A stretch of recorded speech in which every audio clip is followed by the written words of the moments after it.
What's up, ladies and gentlemen? We have 22-1 pro boxer and now 1-0 BKFC boxer Kenzie TCB Morrison after his brutal knockout victory in his debut.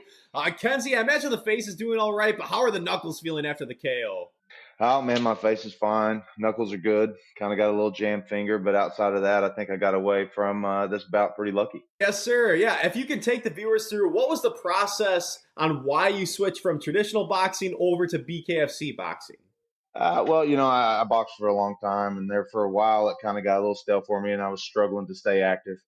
Um, so I did a little digging and then was looking around and reached out to David Feldman and was able to kind of get the ins and outs of the bare-knuckle, and it's actually a really cool program. And the more he explained it to me, the more I got interested, and it was just something that I felt interested in. And now that I've done one, I'm even more interested in it because the atmosphere surrounding the entire thing Yeah. is so exciting. I'm telling you, man, it's something like I've never done before. It was like from the second I got into Fort Worth and got out of the vehicle and walked into the hotel, there was press there, people there in the lobby 24/7, just like buzzing over these fighters coming in and out. And I was like sneaking out the back door. You know me, I was trying to be sneaky going Yeah. in and out to the car garage. Not the biggest media guy, right? If it was up to you, you would just be handling your business in the ring and that'd be it, right? Oh, most definitely. It's a pity that just a down home country boy American fighter has such a hard time, making it in the fight game. Yeah. Well, as you get more exposure through the BKFC, I actually think people are going to appreciate that. Like, that's something that a lot of normal people appreciate, someone who's humble, down to earth, relatable. I think you're a very relatable guy. You're not putting on a facade. You're not playing a character. You're just a normal guy. Like, you pass the beer test. You're the kind of guy people see and say, I want to have a beer with that guy. You know what I'm saying? But I did hear David Feldman saying the one problem with Kenzie Morrison is that he's very nice, but he doesn't talk a whole lot of shit. So are you going to start talking a little bit more shit? Is that something we're going to be seeing from you in the future? I think so. I think I'm going to receive a little coaching on that, and then there's something to be said about, not doing that and letting it kind of talk in the ring, but there's also a part in the marketing and the promotion of everything. And if I have to talk a little shit, I guess I Yeah. will. You're an old soul. I feel like you should have been fighting in your father's era versus in the 2020 social media era. Man, I don't know. I think whatever era I was in, I would probably wind up fighting something or another. Alrighty, so just take me through what a day in your life looked like during your training camp heading up to the fight. It was actually pretty old school, because I switched training camps and trainers, and obviously with bare knuckle being a completely different game, we had to look at it and evaluate what was the pros and cons of the situation, which is like what was going to keep me safe, where I was going to benefit with my attributes and stuff like that. So it was really just kind of a old hardcore grind, 5 a.m. running, getting at the gym at 11, coming home resting and going back and doing strength conditioning in the afternoon. And then for me in particular, I was doing extra because I was nervous about this bare knuckle stuff a little bit. Um, so I was working out in between that, at home and trying to make videos and market myself and do stuff like that. So man, it was just a constant grind. I was pretty busy. I was really sweaty, and my wife hated doing laundry. Yeah, talk about sweat, man. You weighed in at 215 pounds, I saw on the scale. Then at BKFC, you weighed in at 217. How are you feeling right now at this light weight? I mean, I feel really good. Apparently, it's kind of a natural weight. I've lost a lot of extra weight I was carrying around, and now I feel like I'm ready to build up and get a lot stronger. And not and kind of where I'm going to be able to carry it as I go. And So, how heavy are you thinking you want to get? well, it's weird with after this first fight and listening to some of the guys that are interested in fighting me. They're very big guys, and they're going to have to come down to make 265 to do it. But I feel comfortable at 217, 220, and I feel like I punch hard enough that I can keep these guys that I feel like will want to use their weight against me off of me. Yeah, and how important? Obviously, speed is very important, but is it even more important in bare knuckle than it is in traditional boxing?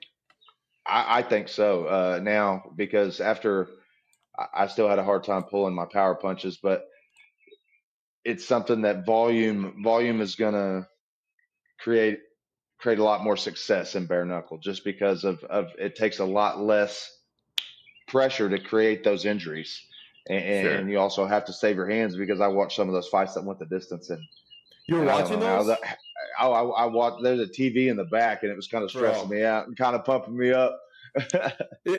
Dude, I was talking about that. Like, I sent you a picture. I was watching with my parents and my best buddy. None of them would ever watch BKFC, and honestly, neither would I. But I will be watching moving forward. But yeah, it was just something that wouldn't be up our alley typically. But I've never seen anything like this. It was batshit crazy, and I was thinking to myself, like, I hope Kenzie's not watching this because this is crazy stuff. Like making your debut, like I was getting nervous. Like I'm up in Wisconsin, you're there, you're fighting. Like, how are you feeling, man? Like you're watching the fights. Like I was thinking about that. You know, how are you feeling in the locker room, making your debut in this crazy sport where dudes are getting knocked out in less than a minute?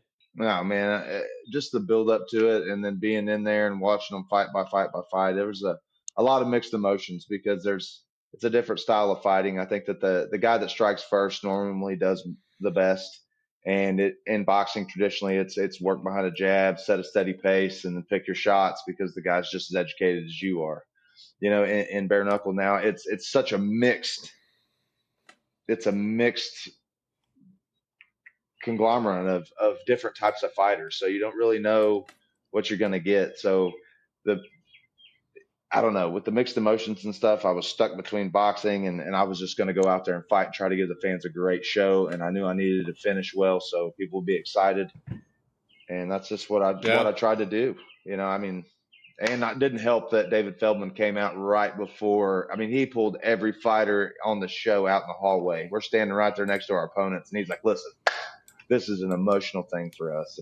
And Texas has pushed us off for a while. Now we finally got it. He's like, "I'm giving everyone a fight your ass off bonus tonight, and you got to prove it to me." And it was just like everybody's freaking hair stood up, man, and it was electric in the hallway. So, uh, that helped a lot too, fire everybody up. Just tell me about how you're feeling mentally, making the walk to the ring, entering the ring, and then when the fight starts and you're mid-fight. Just I want to go into your brain a little bit. Oh What was your man, it was. mentality? That's kind of a scary place to go, but it's it's surreal in a way, because you're kind of watching yourself from the outside, but you're being the person you need to be. The adrenaline's pumping, obviously, but once you step in through the ring, they get the Vaseline on, all that stuff kind of went away. Like that crowd was huge, and the arena was huge, and I didn't pay attention to none of that. I was so locked in on trying to do what I was needing to do. Good. So I figured I could talk to everyone and pay attention to that afterwards. So once the fight started, you were just ready to go. You're just ready to rip his head off. Oh yeah, well, we had a plan. We were just going to stick behind a jab, because I have a good, strong, stiff jab, and try to protect my face.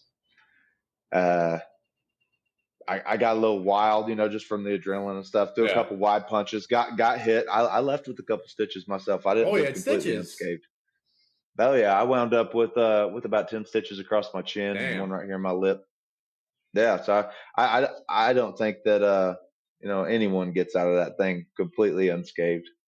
Yeah, that's just another thing I was thinking about. Is like when you're making that walk to the ring and you know your face is going to be cut up in a matter of minutes and your knuckles might be hurting a bit. Like just for me, I'll watch it from my couch. I'll cheer you on, man. That just Well, I that appreciate thing. the support, man. So yeah, this will be a weird question, but you enjoyed that. That was an enjoyable experience for you.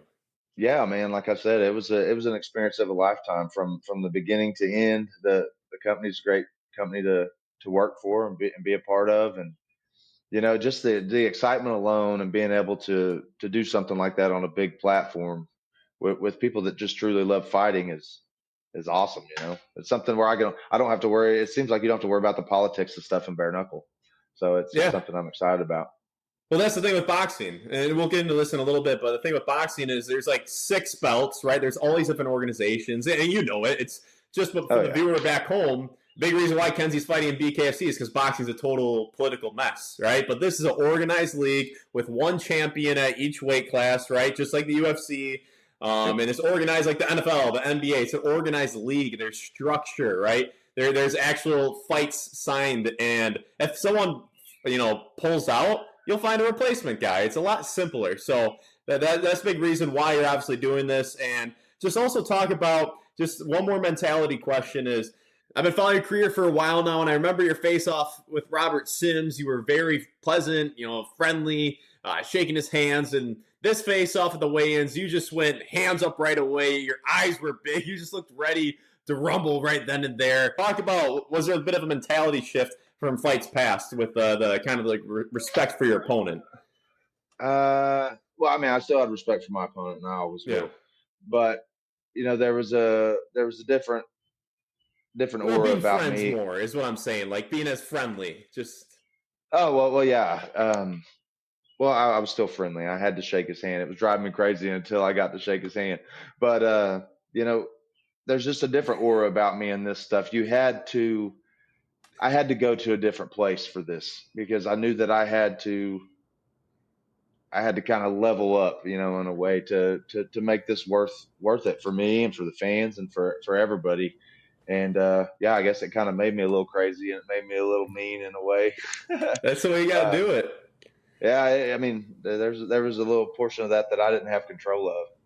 So Yeah. it's just one of the things that I think fighters do. A lot of fighters, that instead of just kind of staring their opponent down, they start letting their jaw flap around, and that's something I try not to do. Just because I have a fear, it's not necessarily a fear of getting hurt or anything, but there's something that can happen at any time in a fight, and I don't want to be that. I'm smart enough to feel like I don't want to look like a fool when something does happen. Yeah. So Yeah. it's hard for me to talk a lot of smack, but if that's what the people want, and they want me to say things like that, I guess I can. Yeah, I know. Maybe I'm not the majority, but I like the humbleness, man. I like the humbleness and just letting the fight speak for itself. But yeah, just talk about now that you got your debut out of the way. What's the confidence level looking like moving forward? It's good right now. I'm coming off of that win, and I don't plan on taking much of a long break. I have a birthday coming up, and I plan on getting right back at it. And now I got some funds and some momentum behind me. Hopefully, I can pick up some sponsors, and man, I can hit this thing harder than I ever have. Oh, okay. That that No, I that love to hear it. that's my plan, anyhow. Yeah. And can you tell me how much does traditional boxing translate over to bare knuckle? Oh man, I would say 98% because it's kind of what it is, man. You just got to take the gloves off, and when you take the gloves off, the only difference is the contact. The contact is a lot more vicious, with a lot less. So outside of that, man, you really got to focus on the boxing, the footwork, the conditioning, the striking. You take the gloves off, you have to condition your hands really well. I was using cowboy work gloves, Yeah. and it transitioned very well for me, I think, and I just hope that I can keep it going. I have to add a little bit of clinch work and some dirty boxing in there, just because these guys that are bigger than me are going to try to utilize that as an advantage. And Sure. outside of that, I've just never had to wrestle with guys before. Yeah. Do you think boxing is the best translator or compared to MMA or anything else for bare knuckle? Well, I don't know. I think that would depend on the style. Like I said, if you put two MMA guys together, I think that and eliminate the ground and the striking with the legs and stuff like that, it's gonna be a good fight. Um, Same thing with a boxer and a boxer. You put a boxer and an MMA fighter together and take the gloves away. Obviously, the boxer is going to be the better striker, and the MMA guy's going to have problems because he's not going to be able to take him down or smother him.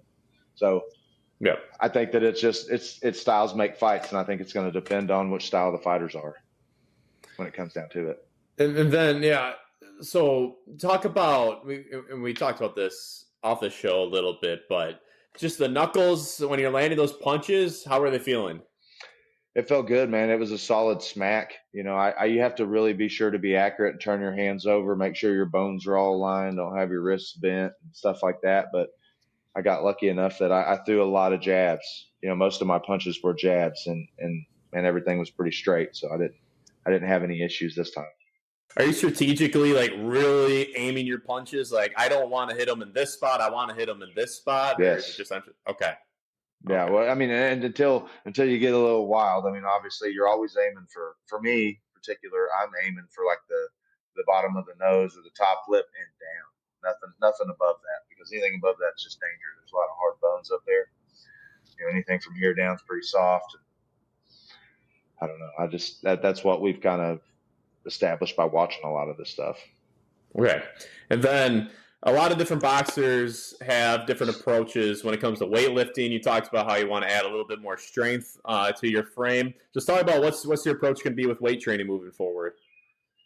Well, I think that I don't want to get too big too fast and restrict my movement, because I think my movement's kind of a plus that I have in this division.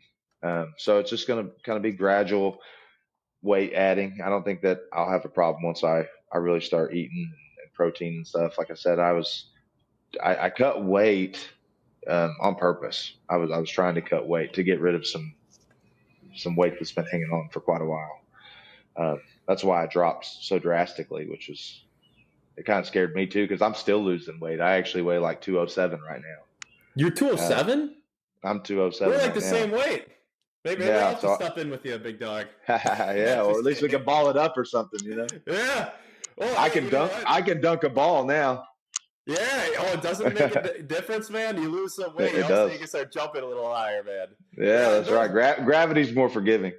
Yeah, 100%. And it's a little easier on the joints too with all the miles you're going to be running. But that's crazy. You're 207 right now. So, and for people who don't know, this is something I find really interesting about Kenzie. And Kenzie just has an interesting story in general. Obviously, he's the son of a legend in Tommy Morrison, but coming out of high school, he was a star athlete in multiple sports, and he had multiple Division I offers in basketball coming out of high school. Like, he's a legit athlete. Like, some fighters are not like super high, like physical athletes, but Kenzie's a legit athlete, D1 hooper. But you want to share that with the viewer a little bit, how you were a D1 athlete, but then you turned it down, jumped into the workforce right away, got into boxing late at about 22. Am I correct in saying all that?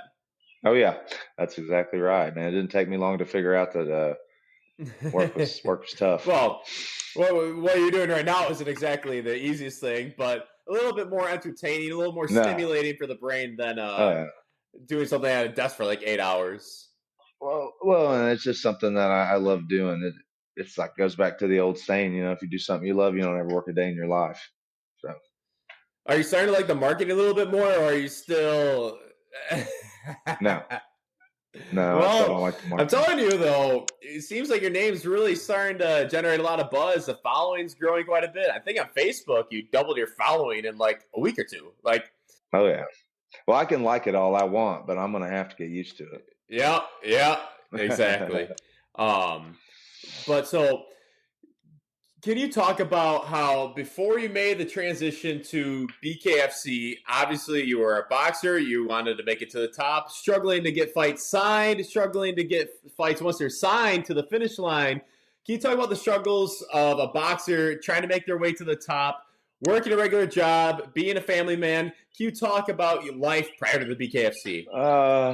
Yeah, I mean, it was just like regular, just like anyone else. I mean, I get up in the morning and I would still do my running.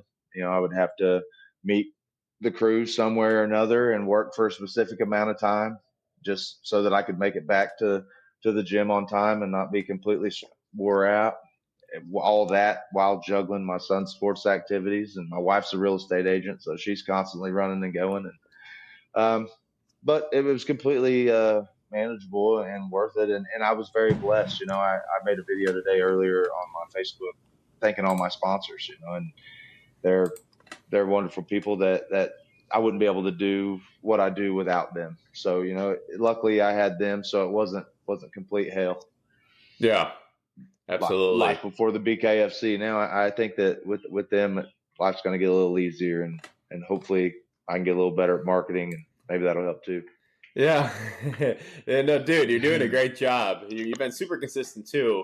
But God willing, you signed a 4-fight deal with BKFC. You got 3 fights left. Can you just say, would you be interested in returning to traditional boxing once you're done? God willing, you win a championship in the BKFC.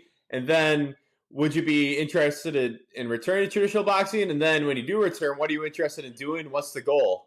Oh man, most definitely. I think I signed the contract with BKFC. It was a 24-month contract. That'll be up before you know it. And I think that God willing, I do well in the BKFC. I'll come back to boxing with a lot of thunder, and I'll be able to finally, hopefully, maybe fight this big pussy Jake Paul. Your favorite and if guy, not, man. I'll fight someone else.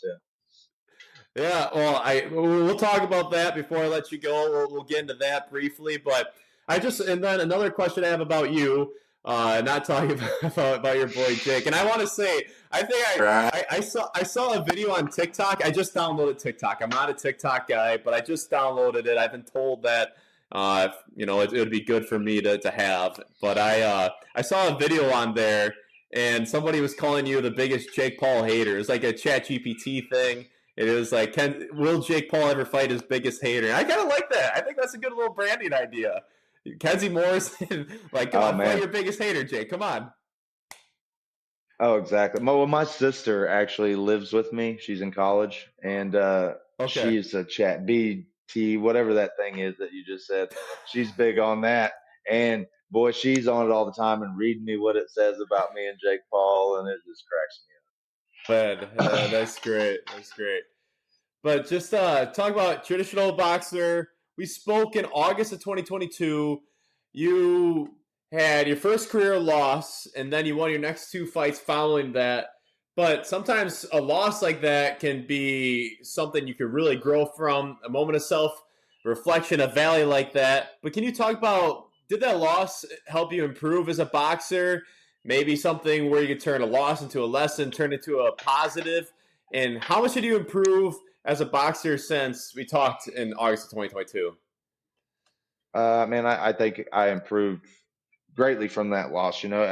Without having an amateur career, I didn't get to experience a lot of the stuff that these young guys experience by showing up to a tournament and thinking they're fighting this guy and then fighting someone else that's a different weight and all the different struggles that come with boxing.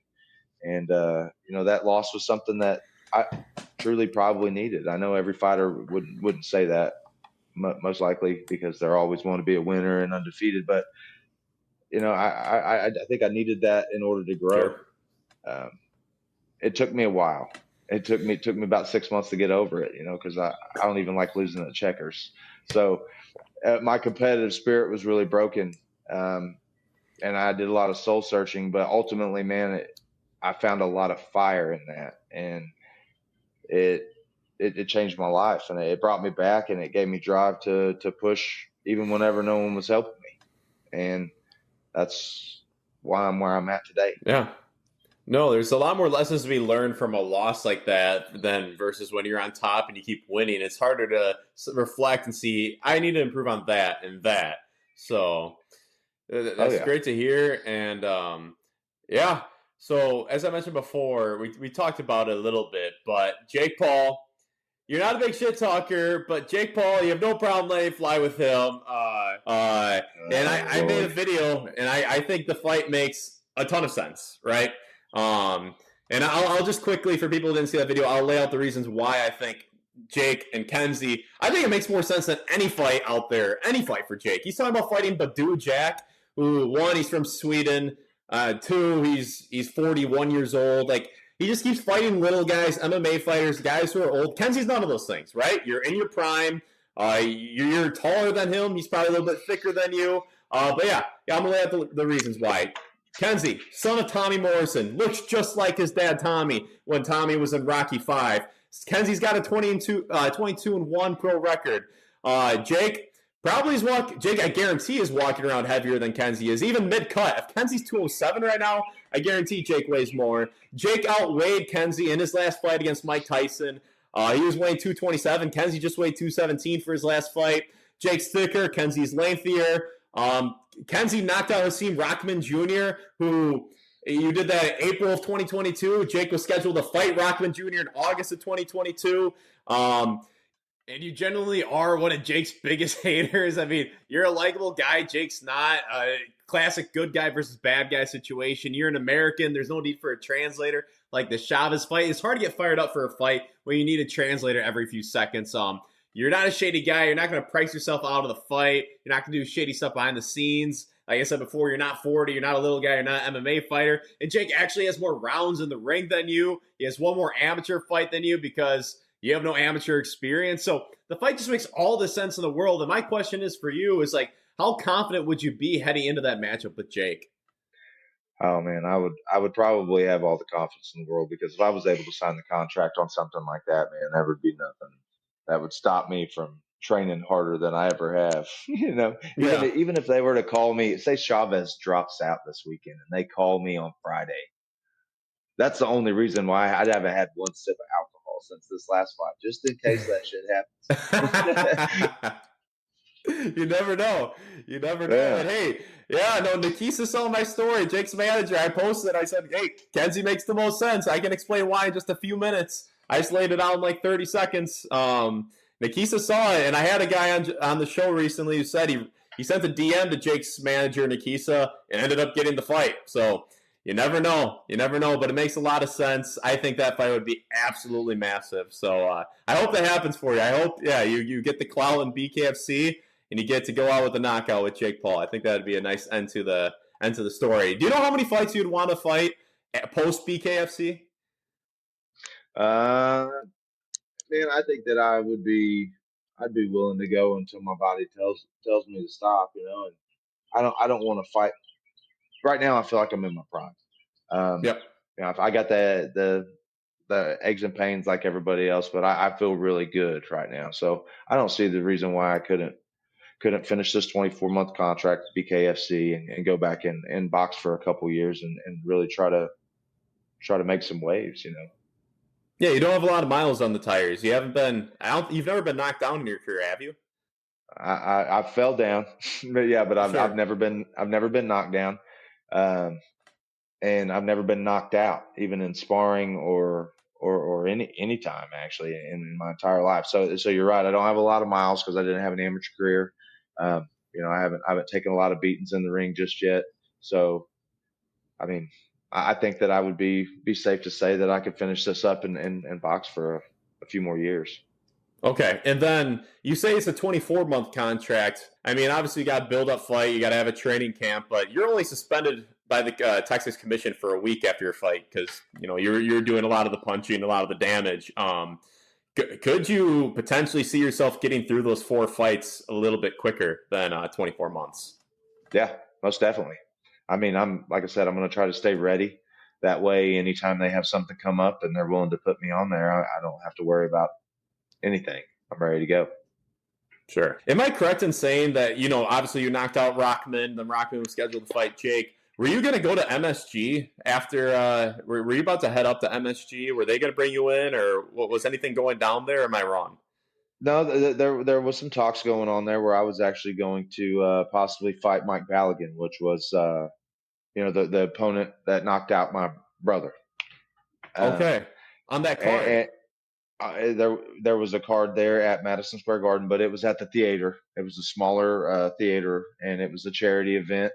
And things just didn't work out at that time for that fight. It was a little short notice for me as well, and you know, unfortunately, I wish it would have happened. I wish it would have happened, but unfortunately, it didn't. Your brother, he's done now, but he's a very talented heavyweight in his own right. Did you guys ever entertain that conversation between the two of you guys? Like when things were, you guys were trying to get fight signed or whatever. Did you ever entertain that? Like, hey, we can make a lot of money. This would be a huge fight. We get our names out there. Did you ever Oh entertain that? yeah. Well, we've definitely, we've talked about it, and it was just in a way where he's my brother, and I love him with all my heart, and he loves me, and I think that if the money was right and it was going to change both of our lives, um, we would definitely agree to something like that. But Sure. at the end of it, we would still hug and we would love each Yeah. other for the rest of our lives. It wouldn't be some crazy thing. But we're both sportsmen and we're both competitive. So hell, it'd be a wild show. Is he retired? He's not retired. He's just kind of taking some time off and working and stuff. I think that he's thinking about trying to get back in the gym and stuff. He's just got to take care of what he's got going on right now. Okay. And then, yeah, I think this will be my last question before a rapid fire round is Jake Paul, Julio Cesar Chavez Jr. What are your thoughts on that fight? Who do you got winning? Well, I want Chavez to win. I'm praying that he is doing well in his camp and he comes out victorious. I'll be watching. I don't know, man. The whole thing just kind of blows my mind. I can't believe they picked him, to be honest. Because he's too tough? No, I mean he's definitely tough. He's on the end of his game, and it's kind of like feels like they're just trying to target people that they can steal the thunder from. You know what I mean? It's odd to me, but man, I really hope that Chavez has a good show, and like I said, I'll be watching. And damn it, I hope he knocks him out. Bro, I don't want Chavez to knock him out. Like, honestly, bro, I want to see you in the ring with him. I'm an optimistic guy. I want to see you and Jake in the ring. If he loses to Chavez, it steals all his thunder. I want you to be the guy who knocks him out. Well, I guess I'm in line. I'm standing out here with my hand up in the air. I actually have one more question for you before the rapid fire round. Can you just explain to everybody why Jake Paul rubs you the wrong way? Man, it just started from the very get-go. I started out boxing a little late, but I took it very serious whenever I first started, and I hold boxing near and dear to my heart. My father did it, my brother did it, my uncle's done it, and I just didn't like the way that he came in and manipulated the sport because of his following and the money, and then the way that he talks all the trash that he does about people ducking him and all this, and he's ducked me forever, and he's ducked other fighters, as well. So I just have I don't want to say a hate, but I really, really do not like him. I would really love to, try to correct what's going on in the boxing world. Restore dignity to the sport. Yeah. That's all I want. Sure. All right, ladies and gentlemen, that's Kenzie Morrison. We're going to go with a quick rapid fire round and get him out of here. The first question I got for you, what's your record on the bench press? My record on the bench press, 275. 275. That's pretty good because you have like a 7'20" wingspan, so that's not easy to do. It's 80 inches. They just measured me. Damn, that's wild. And that helps. That helps. You should go to the gym and record yourself dunking. That wingspan, be nice and light right now. I think people would eat that up. But I'll shoot you a video. Do it. I'll post it. We can do a dunk contest. Cool. So, all right. What's your favorite genre of music? Man, I'm a country guy. Yeah, that was my guess. Favorite dessert? Snow cones. Okay, snow cones. Yeah, man, we go get snow cones like every other night. I love it. MJ or LeBron? MJ. Favorite breakfast food? Bacon and eggs. Hey, do you still play basketball at all? Yeah, I actually I play in a men's league on Wednesday night at Favo Athletic Club. Dude, okay. If you and me play 1-on-1, maybe I'll let you look at some film. Who's winning that?